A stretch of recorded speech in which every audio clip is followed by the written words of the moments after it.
Welcome to the KC Stars podcast, where we talk to people involved in the Kansas City film community. And I am here with Jessie Van Der Vyver. How close? Yeah, close enough. Close enough. And tell me, you said you were Dutch South African. Can you explain more? Yeah, so my grandfather immigrated from South Africa to England, which is where my dad was born, and then my dad immigrated to America, which was where I was born. So it's all types of mixed up cultural understanding of oneself. But yeah, my dad likes to say that our last name is found a fiver because, it's find a fiver in your pocket, it's a good thing. That's awesome. So, hey, say your last name the way it's properly pronounced. Fund a fiver. Van der Vyver. Yeah. Oh my goodness, I'm speaking Dutch. Yes. It just means from the pond. Oh, from the pond. Wow. So you're closer connected to your background. I'm just a mutt. My Hmm. last name is Amet. It would be German, AM, like alms for the poor, the best. Yeah. And then Ent, ENDT, but they dropped the D, Hmm. which is the inn. So it would be considered the best inn to the village, like the a house that's close to water. Yeah. That's awesome. That's awesome. But it's been diluted. That was in the 1700s when the first Ament came over. So it's Yeah. I'm so far from that, where you are much closer, much closer. Yeah. But A I little. Yeah. why did your grandpa move from South Africa? Um, it from my understanding, it was during like a few years after apartheid had been implemented, and he was seeing like there wasn't enough good things happening. And he didn't have much say in the matter. And his wife was from England, so he decided to immigrate there. And then, like while he was there, he experienced like racism because he was South African, and the British hate the South Africans. So he had a hard time like working and getting work. But he started his own business doing construction and like handiwork. So he was able to like make a living for himself. Yeah. Wow, Yeah. that's interesting. I recently I know it seems like everybody likes to find a group to hate for some reason. Yeah. But I know in England, the people from Poland have Hmm. experienced a lot over the years, and because they're the immigrant group, and it seems immigrant Hmm. groups, we all forget. Well, I guess we all in America forget that none of us are Native American. We're not First Citizens, First Nations, and people seem to Hmm. forget that and Yeah. view that I've been here for 4 generations now. This is my country. No one else should come in. It just feels, oh, well, I'm going to get political here. It's a okay. I don't want to get political here, uh, but just seems, oh, well, I'm going to shut up. Mhm. Okay, back to the, the Yeah. film. You and I think the same on a lot of these things because I've seen some of your Yep. posts, but it's on kind of a positive note. That's one thing I really like about the Kansas City film industry. You can be any color, any gender, have any belief system, and I believe you're accepted in the Kansas Hmm. City film community. It's a very open community. You can have Yeah. people that are very religious and people that are anti-religion, and they're still Yeah. working together on projects because you want to choose the best person for the project.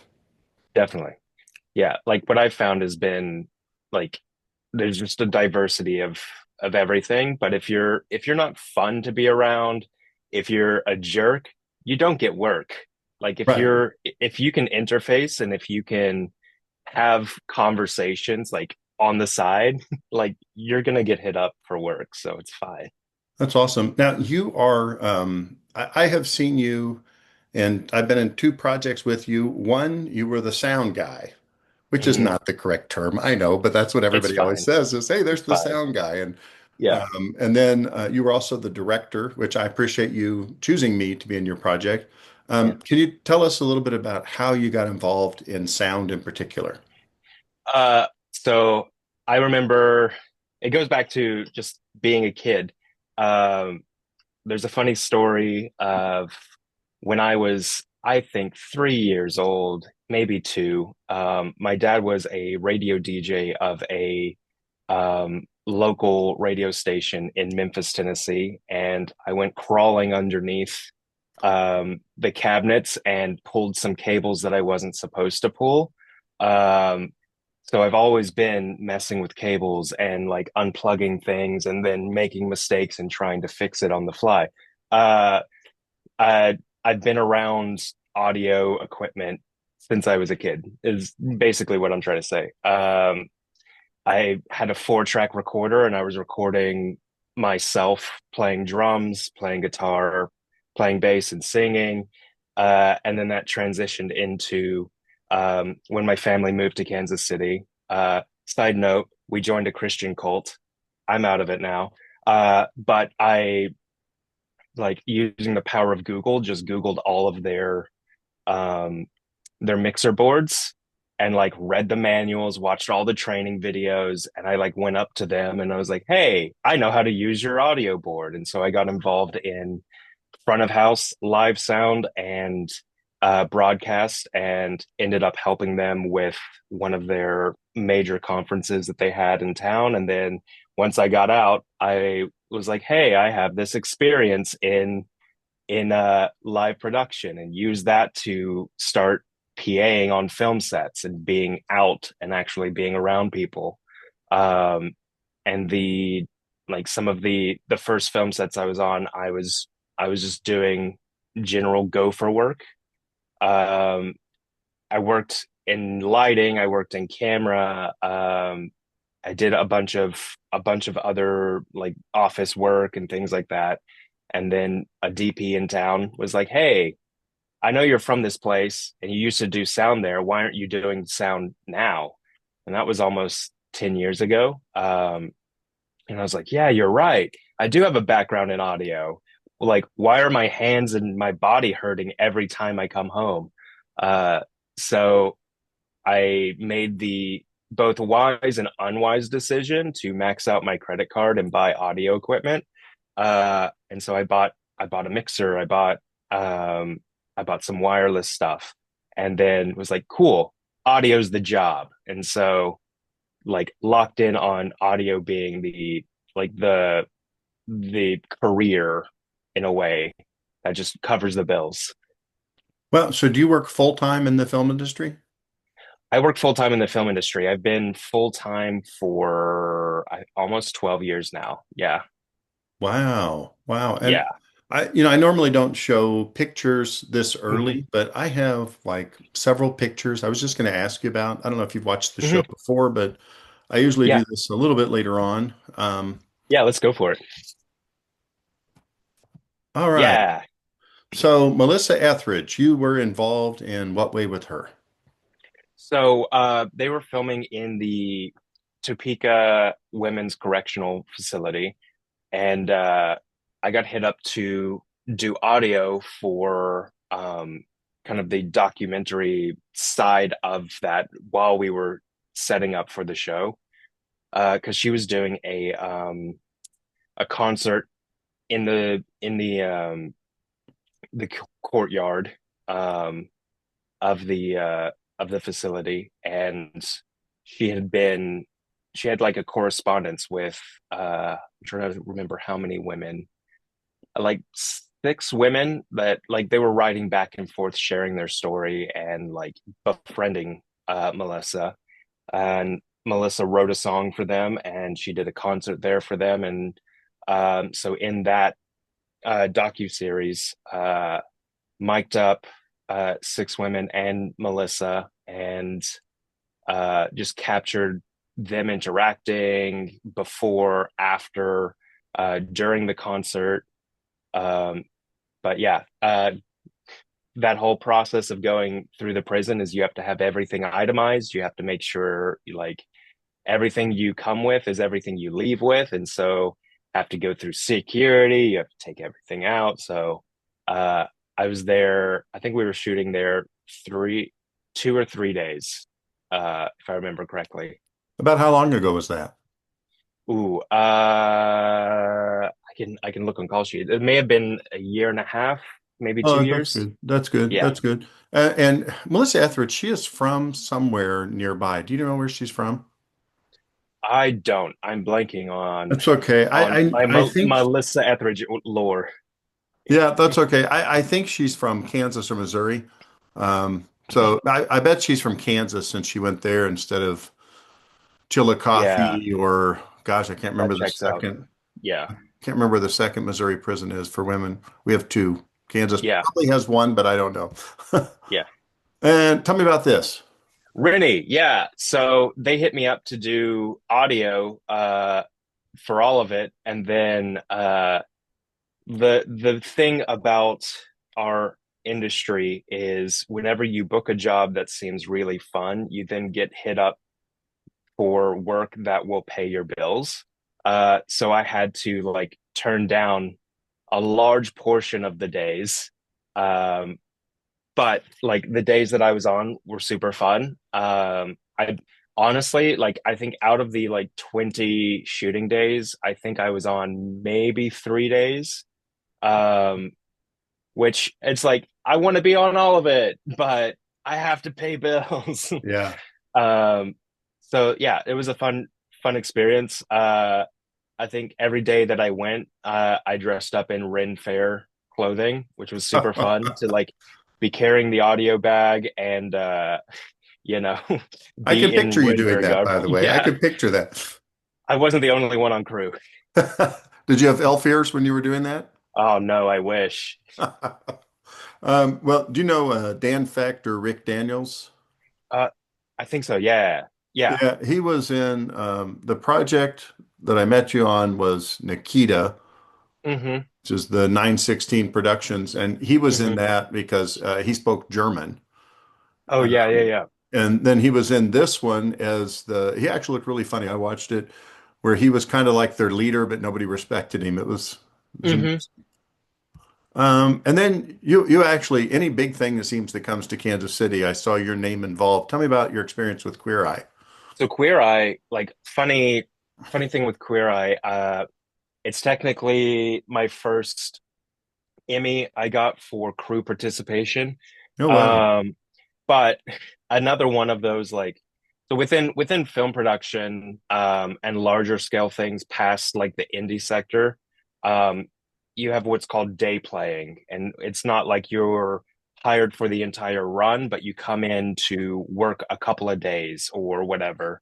Um, so I was hit up to cover a friend of mine, Devante, for a couple of days. Devante was on for all of it, but if I remember correctly, he had he had something that he was booked on, and so I came in and covered for 2 weeks. And during those 2 weeks, the first AC, I was hired as the second AC.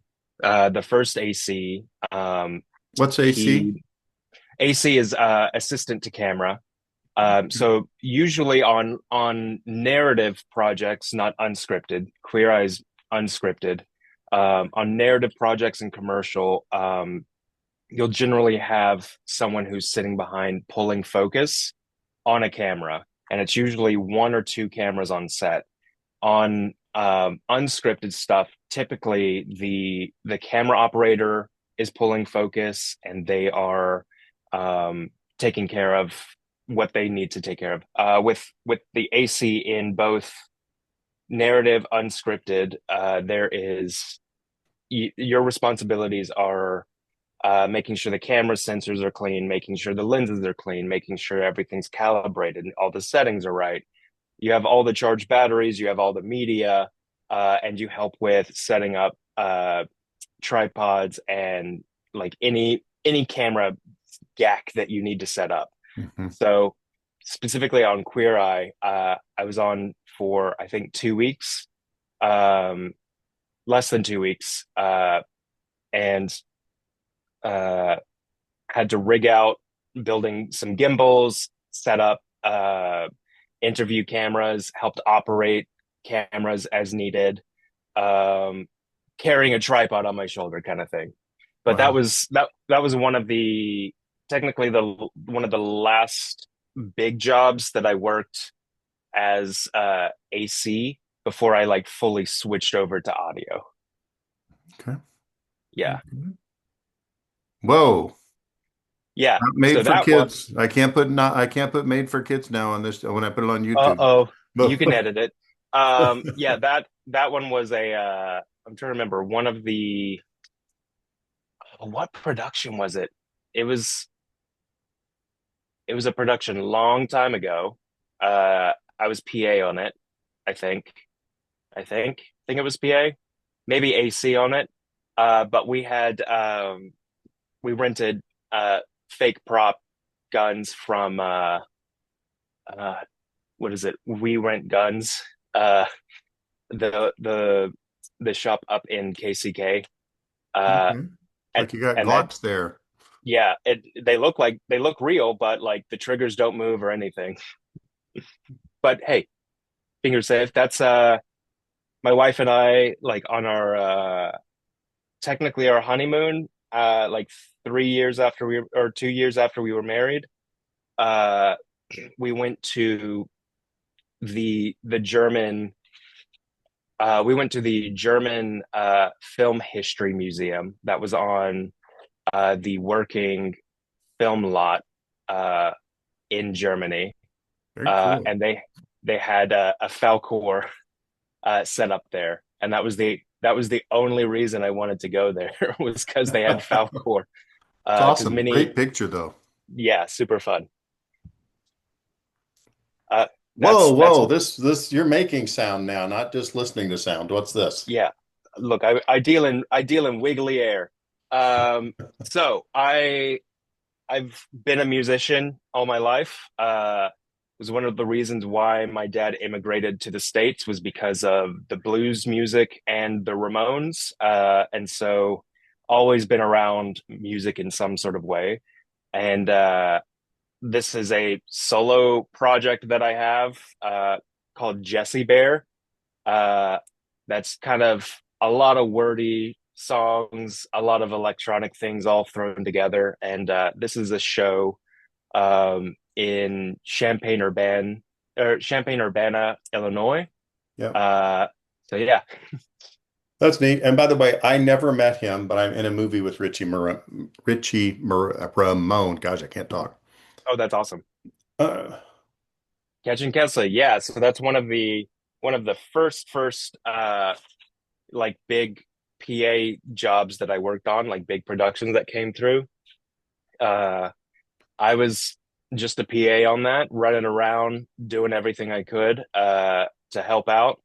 Um, that's where I met Rachel Kephart. That's where I met Devante. Um, we I'm trying to think who else. Vic Dominguez. We all PA'd on this together. what's Devante's Uh, last name? Devante Brown. Okay. Yes. I think that's the one that Eric Willis told me how to talk to, but he doesn't know me. I sent him a message. It might not even get through. Yeah. Yeah, Devante's super solid. Love working with him.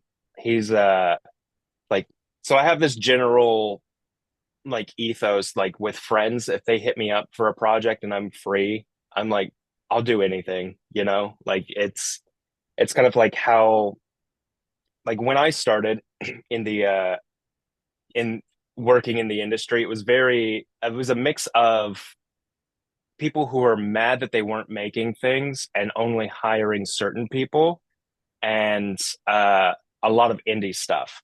There's always indie stuff that has no money because it's for the art, it's for the love.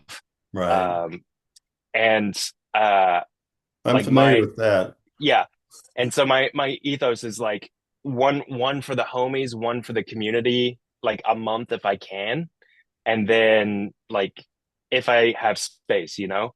And like Devonte is one of the ones that's like he'll hit me up and I'll be like, yes, I don't care that I just worked on something else. Like if I'm free, I'll work with you. So yeah, Well, I heard mixed things on this one. I've heard people that have worked on it talking yeah. about it, and they said the schedule was really hard because they would be set up to start and then there was long waits. Did you get paid during those waits? yeah, like when you're on the clock, like you're on the clock. And like you're supposed to track your hours. You're supposed to write them down. You're supposed to make sure what's on your time card, what you submit, and what you get on your paycheck is correct.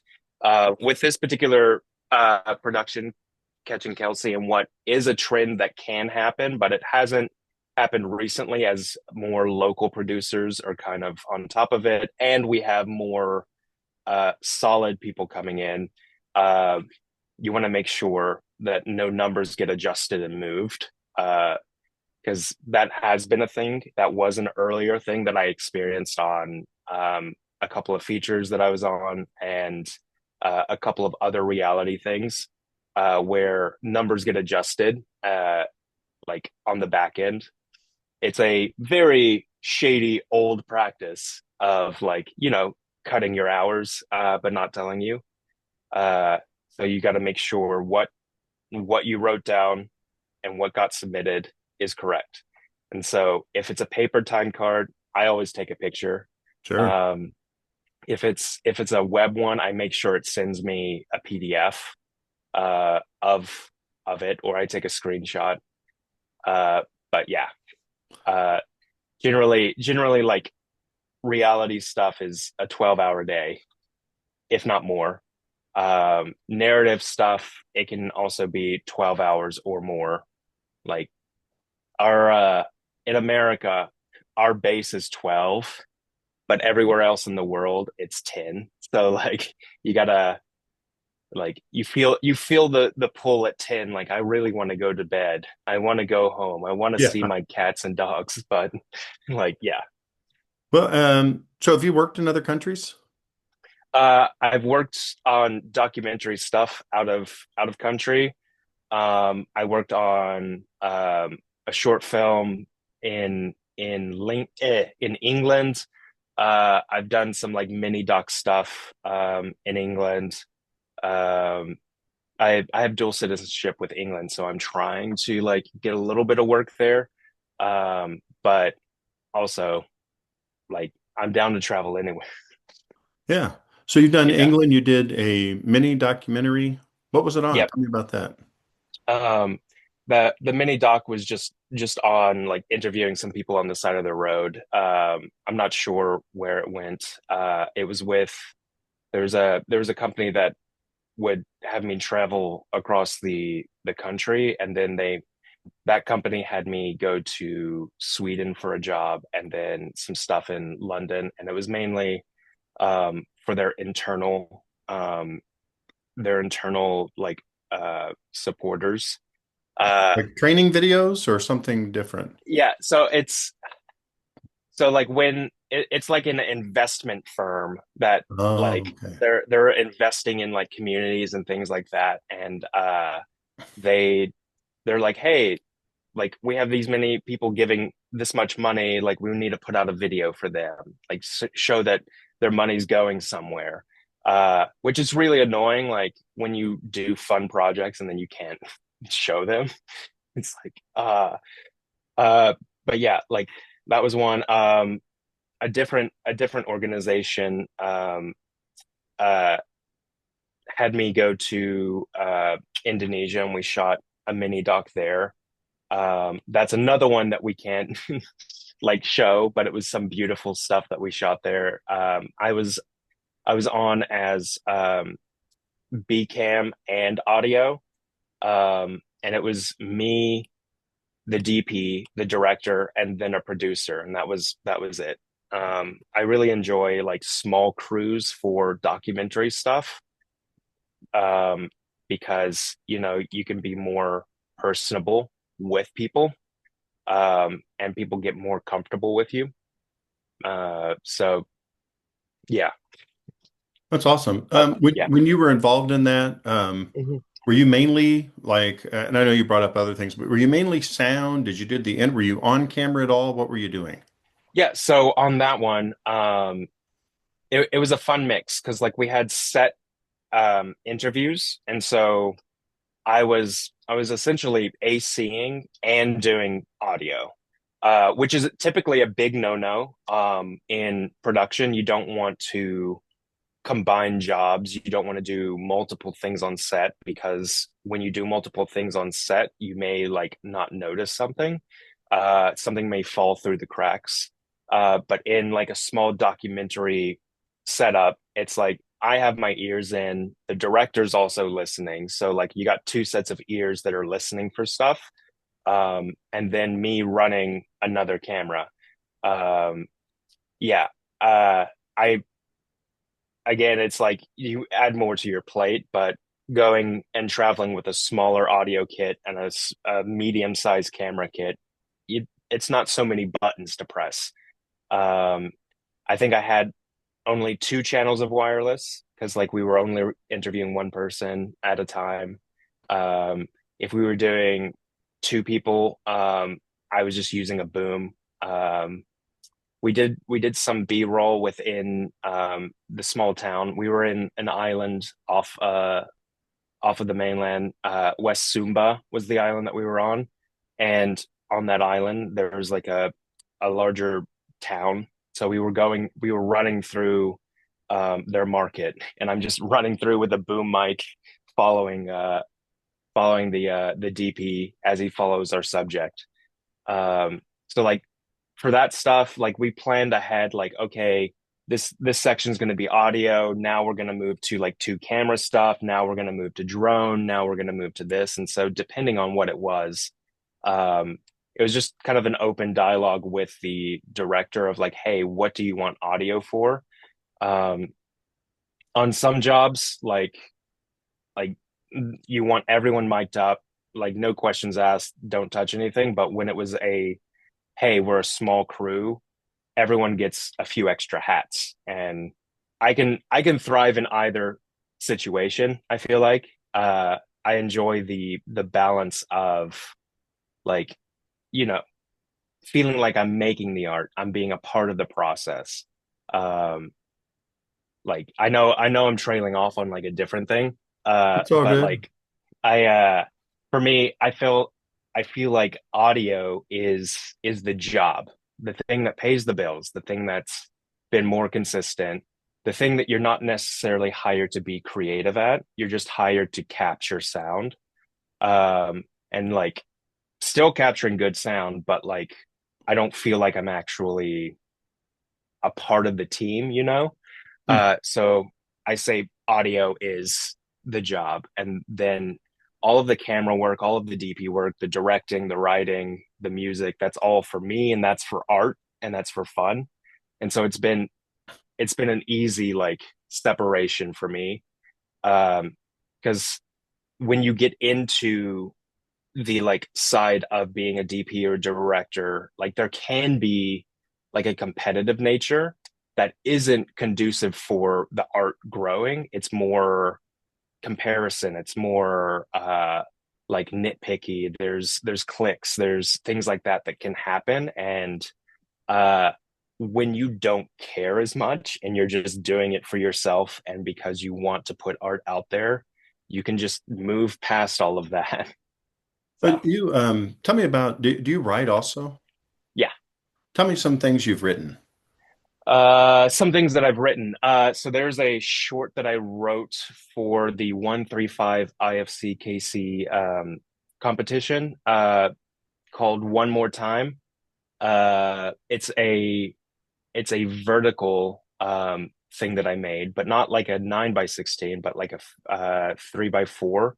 So just Um, I'm just going to make sure yeah, when you're saying vertical, you're talking about made for a phone. So instead of yep, filming yep, horizontal, like usually making it yep. vertical for a phone. Okay, sorry. Go Yep. ahead.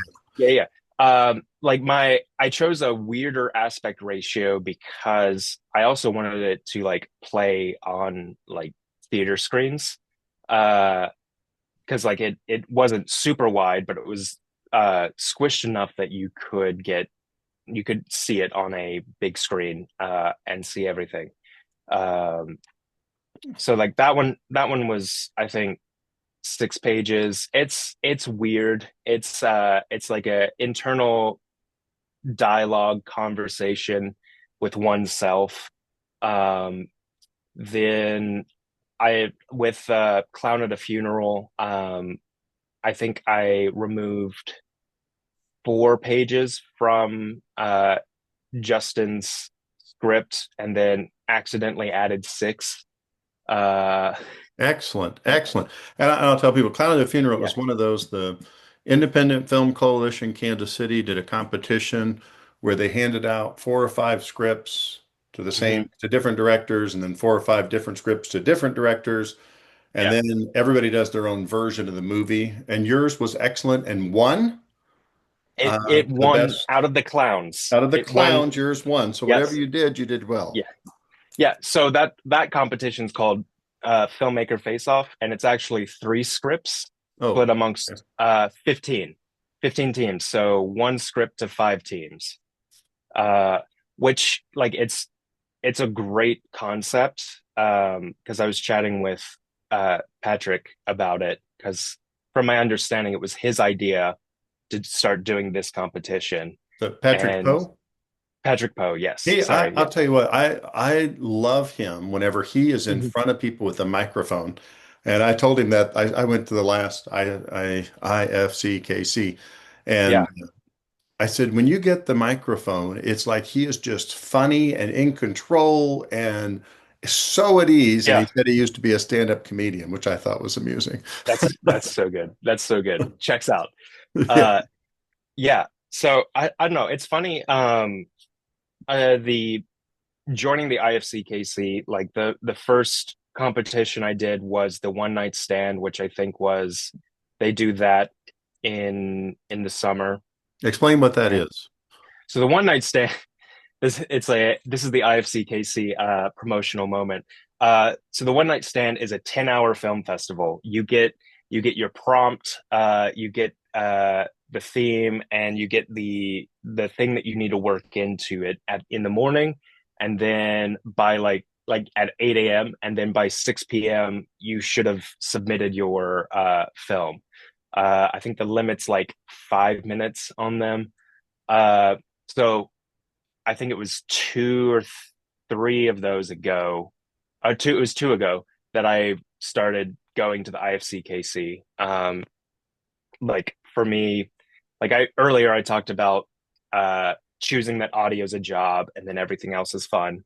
Uh, I was in a season of kind of burnout from like you can only sell so many like medical products with no soul. You can only sell so many commercials, and you can only be on so many like reality shows that are not beneficial to your soul before you're just like, why am I doing this? Uh, and so that's why I got kind of I just got burnt out on it, because like I wasn't hired to be creative. I was just hired to press record and make sure we can hear what they're saying. And like, yes, that's the base. You make sure you're recording and you make sure it sounds good.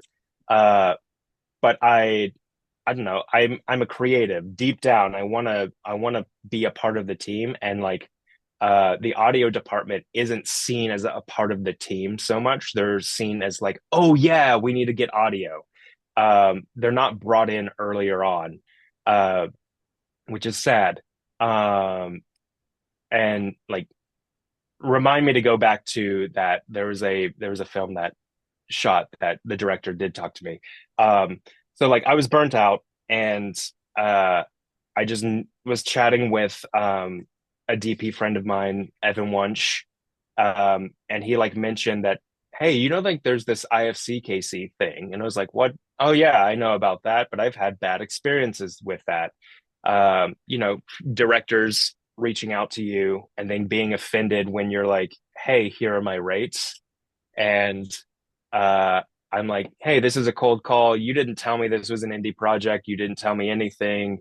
Uh, like you can't reach out to someone and say, hey, there's this great magnum opus that I'm making, or this is my magnum opus I'm making. Please be a part of it. Uh, I'm like, cool, yeah, here are my rates. And then they're like, you want money? This is an indie project. And it's like, this is an awkward conversation that we're having now. So I had a few of those with people, and was just like, oh, cool. This is where people don't understand that professionals need to be paid. Um, So I didn't go. I didn't go for a while, but then conversation with Evan, and he was like, "You should go. You should go." And I was like, "You know what? I do need to get over like my I'm a professional pride and like go hang out with people that are passionate and people who are just making art because they love art." And started going, and it's been great. It's been fulfilling. Definitely met so many solid people that are in the community that I'm happy to call friends and collaborators. And uh, Larissa, my wife, she made a joke. She was like, "It feels like the IFCKC is like our church because we go once a month. We get to talk about art. We get to see other people's art. We get to make connections and network about art. And then we go see the bird watching the next week. And it's like we hang out with other artists." So yeah, um, going back to the the only time in my career as an audio person that anyone reached out to me, there was a film that was shooting at the TWA museum. We were shooting on one of the vintage Continental planes that they had, big propellers and everything. We were shooting inside of that. But the producer and the first AD had a phone call with me, and they were like, "We want to talk to you about what's your vision for capturing the space. Like we're shooting in an airplane. We're using we have some older talent, we have some younger talent. What like mics are you planning on using?" I've never had that conversation with like a producer team, let alone a director or an AD who is relaying it to the director. Um, so it was a refreshing experience. And the director, like the thing's not coming out yet or hasn't come out yet, so I can't say, but longtime talent from Hollywood is the director of this short film. Uh, and like it was refreshing to know that he cared to relay to his team, like, hey, make sure audio's good and audio's on a great side and they understand the art of it. So I like told them what my vision was based on the voice samples that they sent me of the talent. And I was like, I want to use this mic on this person. I want to use this mic on this person. In this space, I'm going to use this mic. When we get tighter, when we get closer, change. And I was like, that was the first time I felt like an artist as an audio guy. I was like, cool. One in like what, 14 years? I'm like, okay. That's good. And like you're Yeah. talking about something that is beyond me. Yeah. I know nothing. I know that when there's two talking, they hold the mic above our heads, and then sometimes they strap it Yeah. on. And if it's Yeah. really low budget, they do neither. And Yeah. like like the elements that I look at, like I watch things, and I'm not trying to watch things critically, but just every Yeah. once in a while I can't help it. Yeah. And a local movie, you have like your things. You want a good story. You want good sound. You want good lighting Hmm. because I hate it in movies when it's so dark. You can't, I'm Yeah. not sure what's happening. Like they're trying to make it exciting in the dark. You got to put some lights on there. Yeah. Yeah. Yeah. And like the acting, the story, but the sound, it kills me. Sound and lighting. Those two things like are so important and Hmm. they make it or break it. Like I've watched there's a local director and I've actually worked with him before, and I always thought, why don't you just get some sort like it's like the camera has a little foam thing on Hmm. the end, and then everybody has to ADR. Like, why don't you Yeah. spend $200 and Yep. get is it a boom? Is that what it's called? The Yep. Get the Boom. Yeah. boom with the Yep. little dead cat on the end, which is the little Hmm. fluffy thing that keeps the wind away, and get that and do it that way Yeah. rather than ADR. ADR sounds awful. I've done ADR Yep. before, and I try to match it up to my mouth and whatever, but it loses Hmm. the emotion, and you can tell Yep. when you look closely. It's really Yeah. hard to get it perfect, and I think you avoid that if you hire a professional. Yeah. The nerd thing about audio, I say nerd thing. It's just a great understanding. The boom mic captures the performance and the lav mic captures the dialogue. Like the boom mic captures the sound of the space, the environment, the emotion, the clothing rustle, the feet tap, the projection of the talent's voice. The lav mic is just going to capture their lines, and like you you kind of forgive it when you're like on a wide shot, a far away shot. But when you're close, you want the nicer sound. Um, the boom mic is always going to be more expensive than the lav mic. So like that mic that's up top is going to be the one that you want to use the most. Um, throughout history of cinema, the history of television, and all of that, the boom mic has been the main mic that has been used. Um, like throughout throughout everything. It's just until the late 90s, early 2000s when reality TV started becoming a thing, that lav mics became more prevalent. Um, because that's when you started having a lot of trash TV of like people having lav mics on them And you've and been a you part know of that, so you know. I've been a part of trash TV. That's part of why I was like, I want to make art and do documentaries I care about.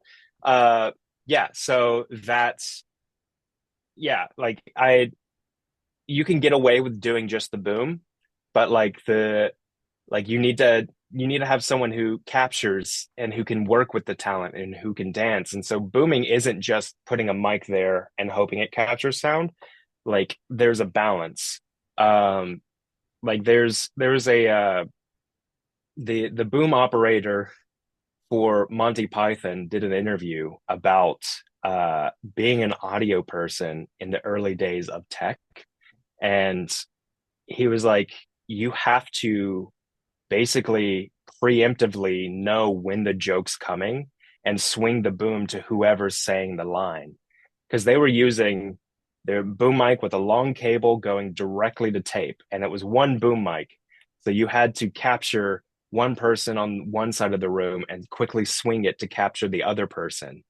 Uh, and so doing comedy as a boom operator was like a way that I was able to learn as well. Like I worked a few like local little gigs that were some comedy shorts that were very run and gun, very quick, like running around a house, and you had to get really good to get the jokes.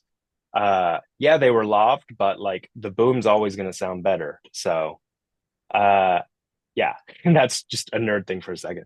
That's good. No, no, I love learning more from someone who spends a lot of time in it. All I know is that is it. How do you say the? What I always just say get mic'd up. How do you say lob? Lov? What do you say? So the mic is called a lavalier, and so Lavalier.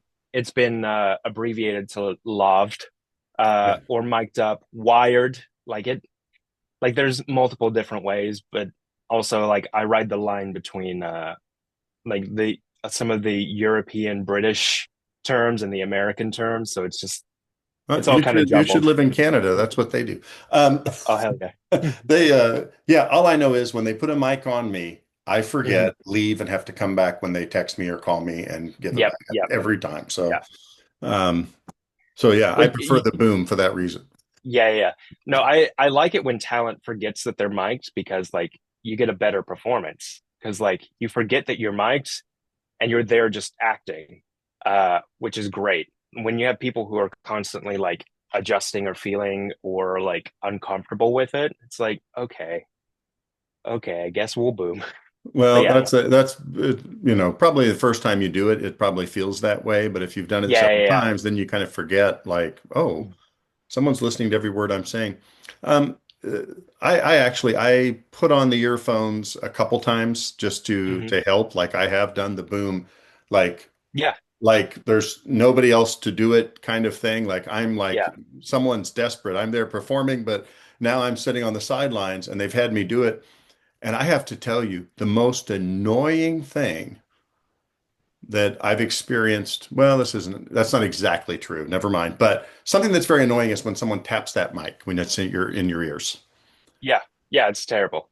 Yeah, it's so again, talking about maxing out credit card. I like to kind of be a jerk, but not. I'm like, hey, just so you know, this thing costs this much. Like when you're tapping that, it costs this much, and if you break it, it costs this much to repair.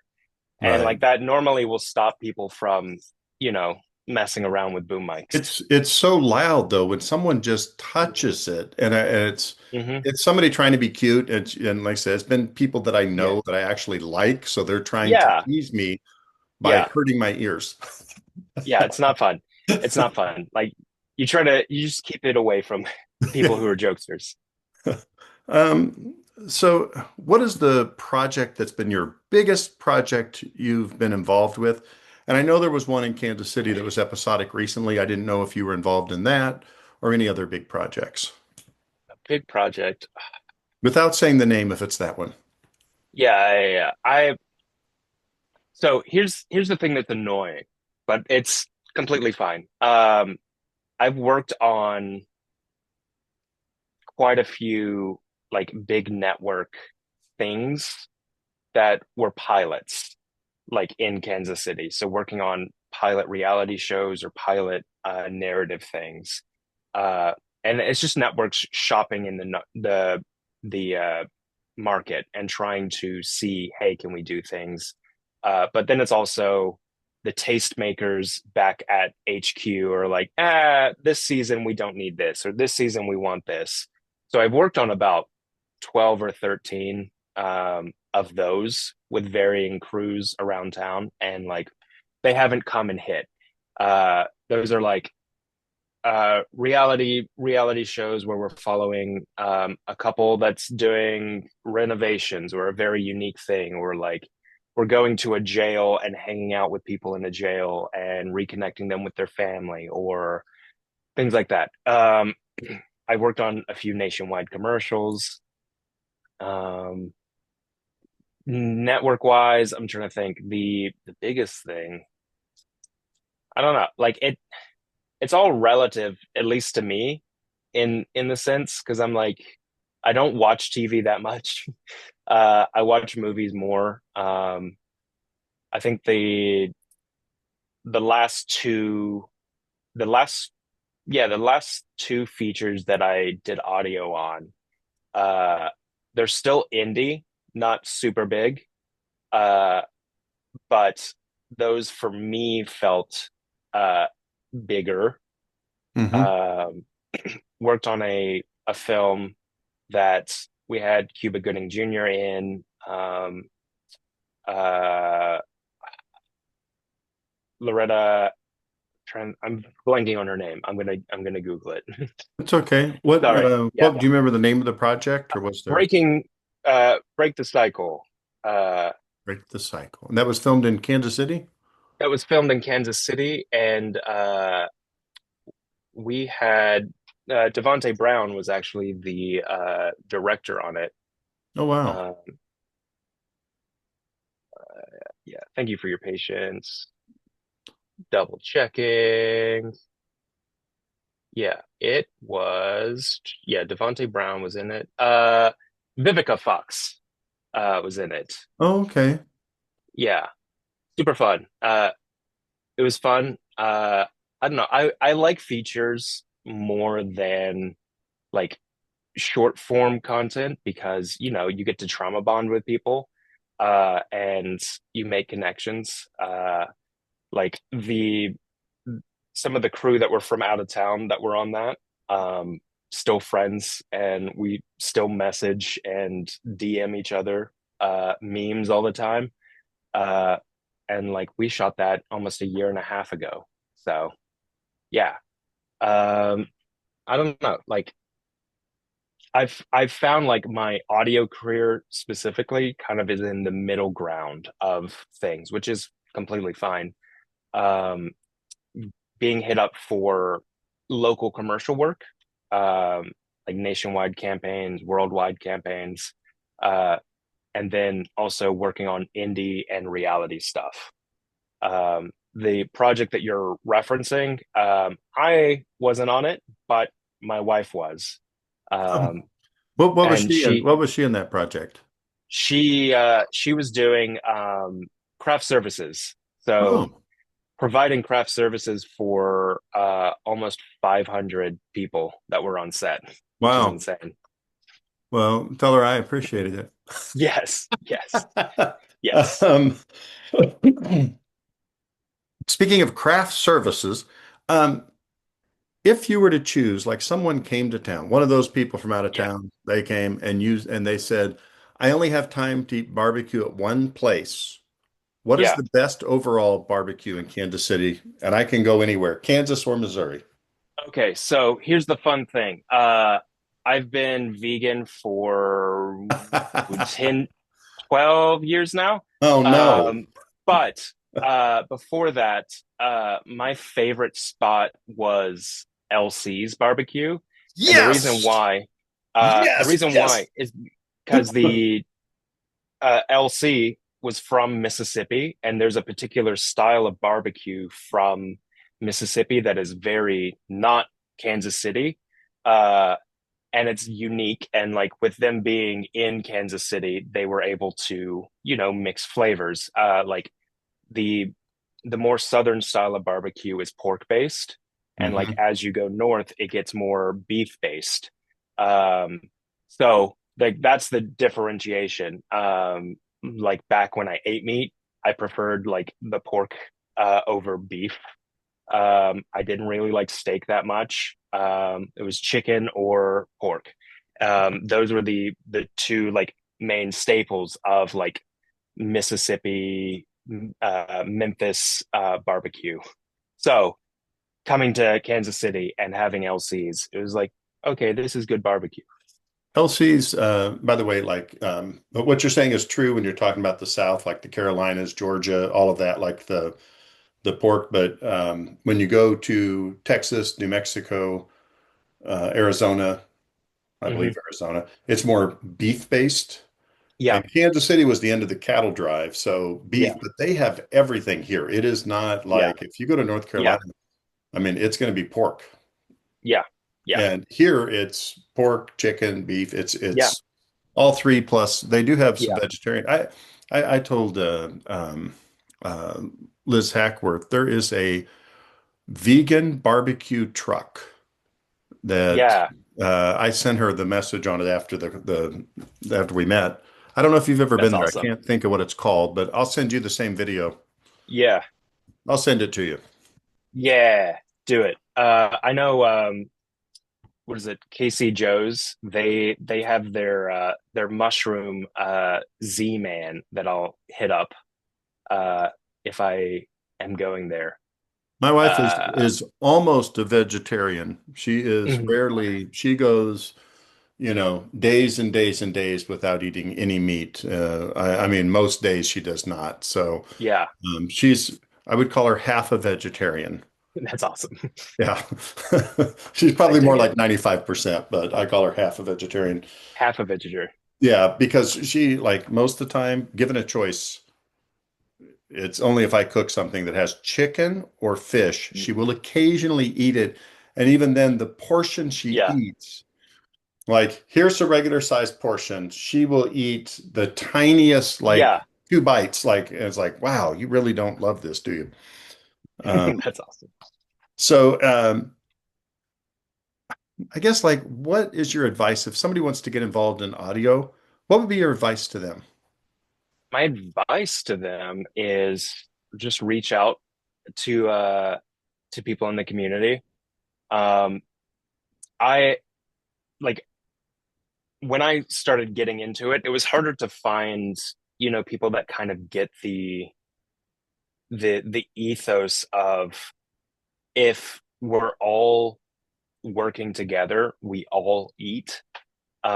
There is kind of a mentality to like safeguard your assets and like keep newbies out.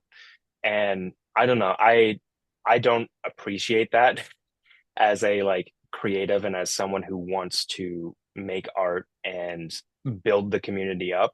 So if people reach out to me and I have space, like I'll get tea or coffee or beer or food with them, and we'll chat about audio. And uh, part of like my frustration was that there was no like there are no easy guides to like how do you do audio on set? How do you interface with people? How do you do this? And I made a lot of mistakes earlier on. uh, I made most of my mistakes on like the free indie stuff because for me personally, like I believe like you need to work as much as you can before you start saying you're a thing. So like doing audio on set for friends short films, doing audio on like little like talking head interviews, doing as many of those before you start telling everyone, hey, I do audio. Reach out to your friends who are starting out and say, hey, can I do audio on this? Like, of course, after like talking with other people, but like, I believe that there's like an actual like flow of how you should start doing things. And with that flow, like, if you're working on jobs that are paid, there's a certain point that your rate starts to grow. Like you can't immediately jump in and say, yeah, here's the full commercial rate. And it's like, no, no, no, no, no. You just bought an audio kit. You haven't mic'd anyone up. I don't think you can start doing that. Because what starts to happen is if you get those jobs with crews from out of town, you don't have the experience. You just signaled to the producers and the crews from out of town, hey, no one knows what they're doing in Kansas City. And it's like, bro. Uh, so my full on advice is be okay with making mistakes and find people who will work with you and help you grow. Um, Specifically for audio, I think it was 3 years back, 2 years back. I started a Discord. Like Discord is like an online web forum chat service. Um, Started a Discord specifically for Kansas City audio, and we have a bunch of people who are like in training, who are new, who just want to get on set and like hang out and help on there. And so anytime I meet someone who says they're excited, I'm like, just join this. Uh, and I think we have most of the Kansas City audio guys. There's like five or six that are like, they don't want to have another app on their phone, which is fine.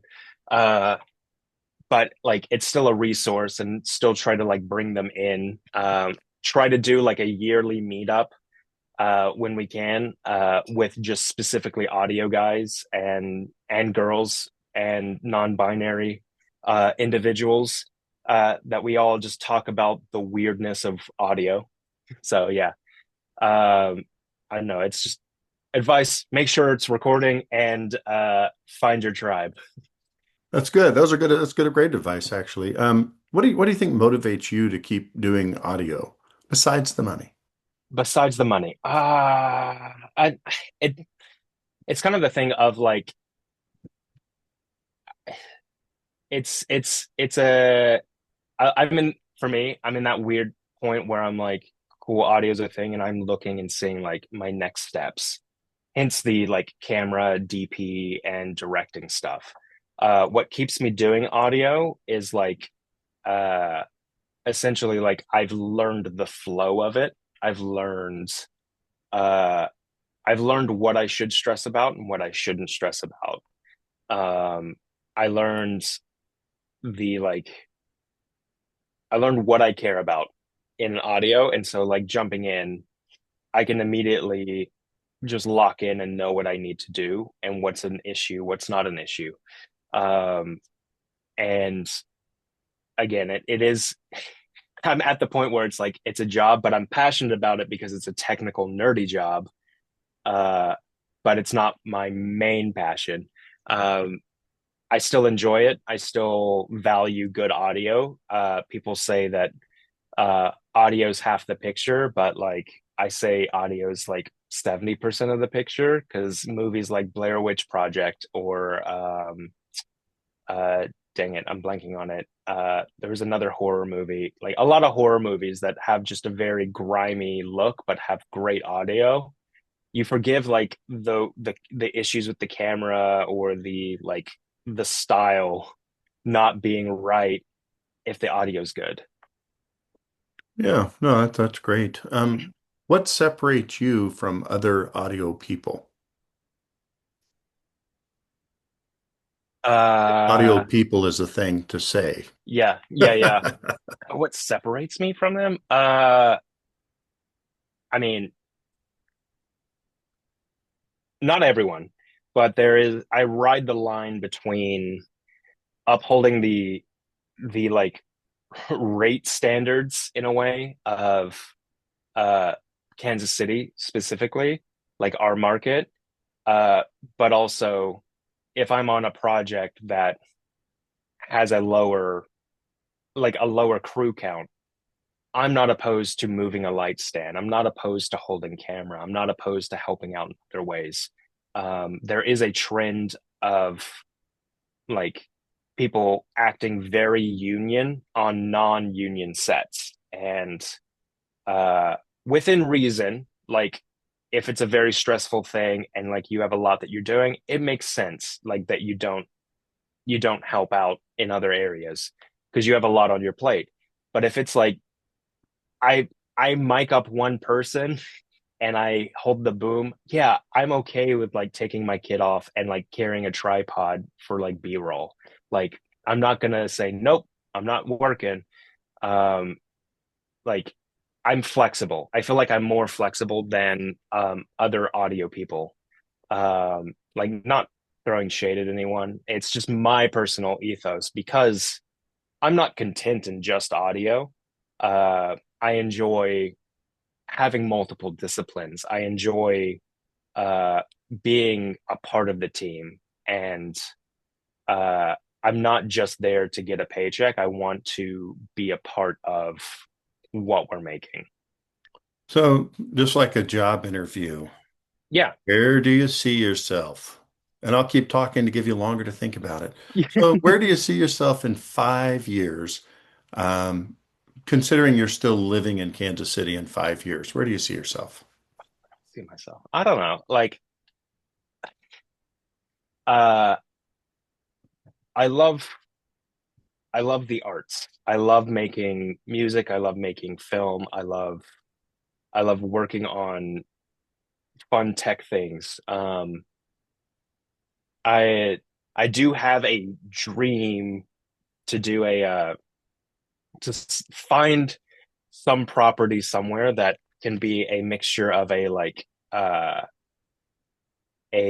recording studio and a production studio um, and a live music venue.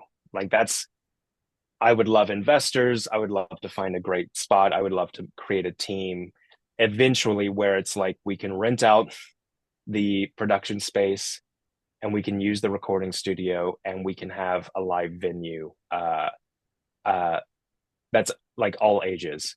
Like I would love to be a part of something like that because that's also a thing that is supporting the local community, um, that's supporting the youth, and then also uh, like able to support like what we have coming in Kansas City.